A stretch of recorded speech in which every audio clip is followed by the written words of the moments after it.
Back in May, I told you about the near $200 million in Victims of Crime Act funding that was going to be cut at the state level. But recently, I found out that state legislation has lessened that by over 50%. I'm Dylan Foreman, your community reporter in San Luis Obispo, as I checked in with some of those county services to see how the funding impacts them and where they go from here. Governor Gavin Newsom and the California State Legislature recently added $103 million back into the recent $200 million in federal funding cuts. For local victims of crime assistance county services, it's a temporary sigh of relief. So firstly, we were very happy to hear about this funding because without it, these cuts really would have been devastating. However, Clementine Ellis of the Lumina Alliance tells me it is only one-time funding and will not provide a long-term solution.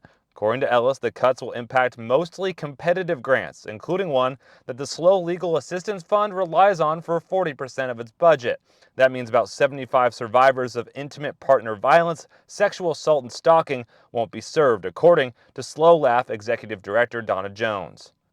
For Lumina Alliance and other services, the one-time funding is helpful. But, Ellis tells me, it pales in comparison to what's needed, with intimate partner violence costing the state of California alone $73.7 billion. It's a very expensive and costly public health issue. So these are really drops in the bucket when we're talking about funding these programs that address this urgent public health need. A list of all the victims of crime services in the area is available on this story on KSBY.com. In San Luis Obispo, I'm Dylan Foreman, KSBY News.